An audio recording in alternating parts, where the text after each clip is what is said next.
Hey there, everyone. So I want to take a second to talk to you about the annotated bibliography assignment for this class. Now, I know a lot of you are thinking, okay, annotated bibliography, I read my sources, I spit some words on a piece of paper, and I'm good to go.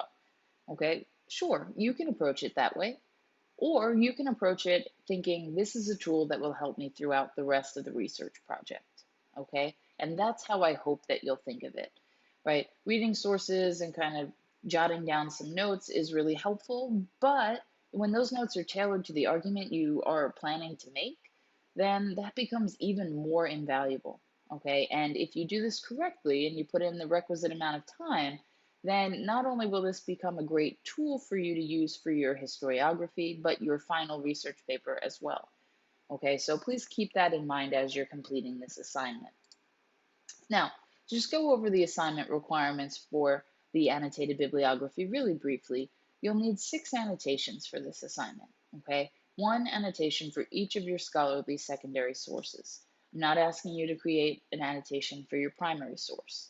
So, what you'll want to do for each of those annotations is include a works cited citation and include 2 paragraphs, okay? In those paragraphs, one of them should be the summary paragraph where you identify relevant information from your source.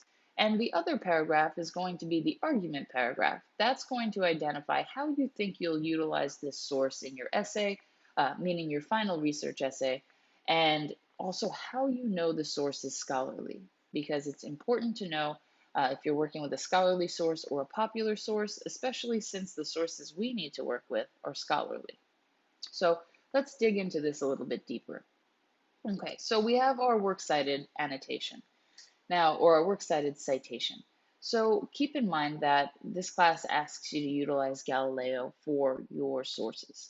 Okay, if you run into issues finding sources on Galileo, please let me know and we can troubleshoot and figure out if there are actually sources on there that would benefit your argument, and if there are not, where we can go to find some sources. Okay, but this video is going to assume that you're utilizing Galileo. So on Galileo, you know that there is a citation function. So what you want to do is utilize that, okay? Use that to copy and paste your citation into your Microsoft Word document, okay? Make sure as you're copying and pasting that the formatting stays intact, okay? Meaning you want to make sure that anything that's italicized in the citation on Galileo is italicized in your works cited citation. You want to make sure that you've got a hanging indent. Another thing that you want to watch out for is sometimes Galileo will capitalize words that don't need to be capitalized in the citation. Okay, so if you have the first and last name of the author capitalized, like all caps, what you want to do is you want to adjust that to make sure that it's correct so that only the first letter of the first and last name is capitalized and the rest is not. Same thing in the title of the document. Unless the secondary source capitalizes it, you want to make sure that you don't have extra capitalization in the title. Okay, now when you copy and paste, in order to keep that formatting, you can do one of 2 things. You can look at the document titled MLA Works Cited Citation in Tips and Tricks for EMGL 2130. That's one way to do it. Or you can pull up Galileo and have it on one side of your document or on one side of your screen, and then have your document on the other, and make sure that the formatting matches up. Okay, it's important that your works cited citation is correct in your annotated bibliography, as it's a high percentage of your grade. So please make sure that that formatting is proper. All right, let's dig into that first summary paragraph here. So the summary paragraph is going to be 4 to 6 sentences in length.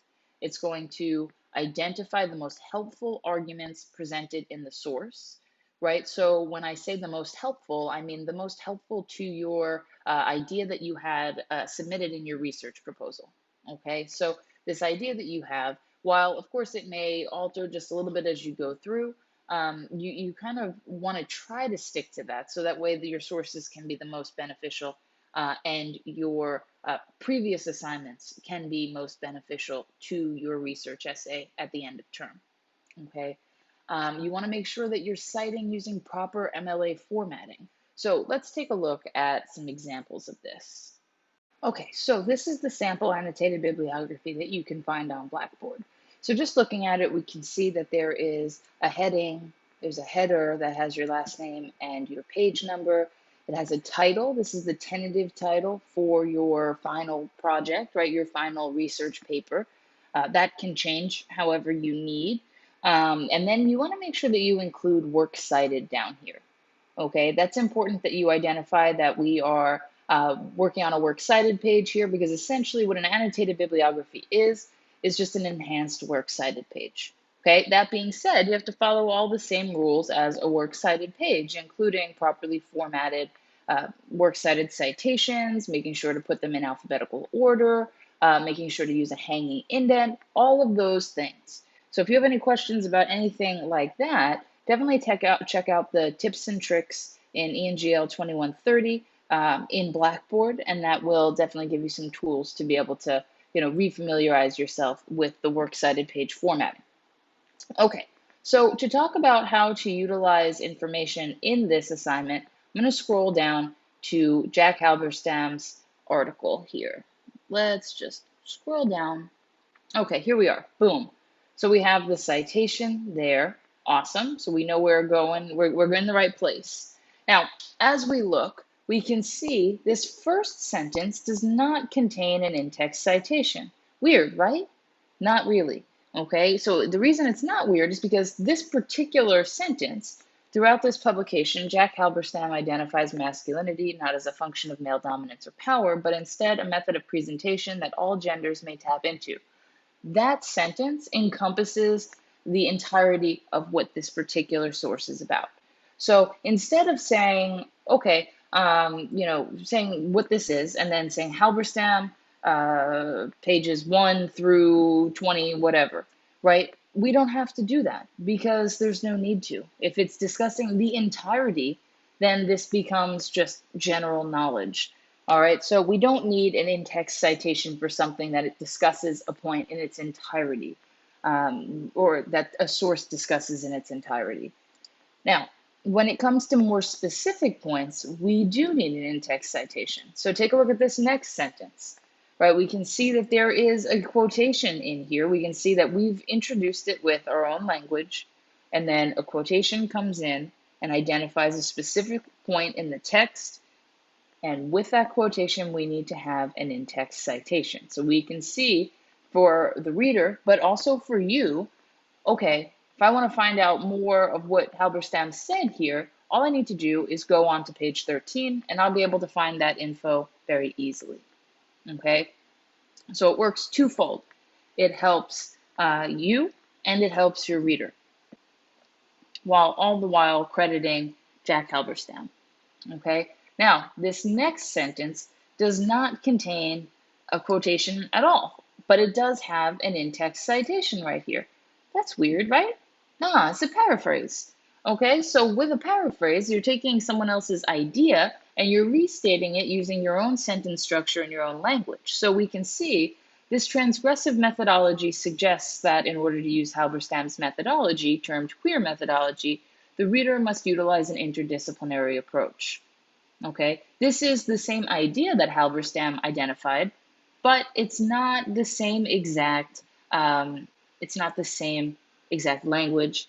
It's it's referencing a specific point, but not using that language or sentence structure. So we do need an in-text citation. Now, there is one thing about this sentence. Taking a look, if you look through this sample yourself, you'll notice there's quite a few in-text citations. There's one here that does not contain the author's last name, right? The reason for that is because the author's last name is present in the sentence, right? That was the sentence previous, but Halberstam, so we don't need it here, okay? Now, that being said, we identify Halberstam in this sentence. So if you wanted to cite it without Halberstam's last name, that's totally okay, and that would absolutely work. That would be correct under MLA standards.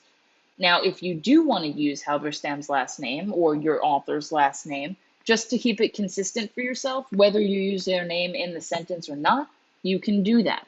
So if you're like, oh, I don't remember what the rule is, or I don't want to confuse myself, well, then just include their last name, and that works just fine for me.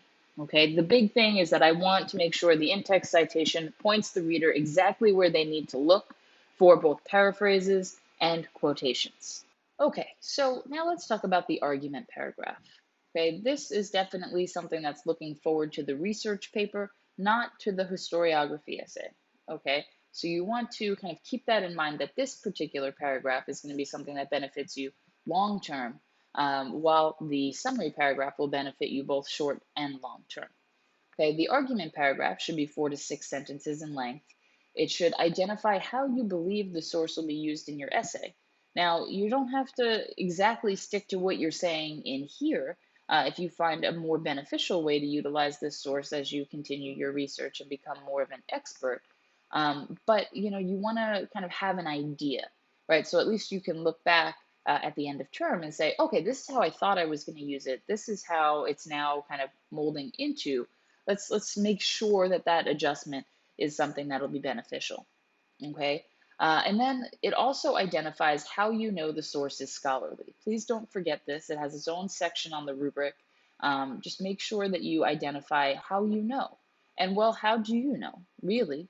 Well, what you want to do is you just Google the author. Okay. Where does the author work? If they work in a university, you're good, especially if they work in the particular field they're writing in. That's really what you want to look for. Okay, so you Google the author, you kind of find out what their research interests are and kind of where their expertise lies.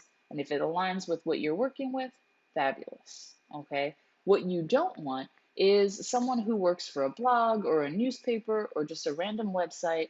Those are not the kind of source we're looking for. That's a popular source because it's made for everyone. That brings us to the final point, who the author is writing for. Okay, if the author is writing for scholars or people who are studying to become scholars, boom, right there, we know it's a scholarly source. Now, if it's written for anyone, if it's written in a way that you could just go up to the grocery store and pick up a magazine and the information is in there, I know that's a little bit of a generalization, but you know what I'm saying. If you can find the information anywhere, if anyone can find it, then it's not going to be scholarly. Okay, so you want to make sure that you know who this person who's written this source is and how you know who they're writing for, who's their audience, right? And identify that in your annotation. So hopefully that helps you identify exactly what you need to for this particular assignment. If you have any questions, as always, please don't hesitate to reach out. I'm happy to help however I can. All right, guys, have a great rest of your day. Do great things, and I'll see you in the next video.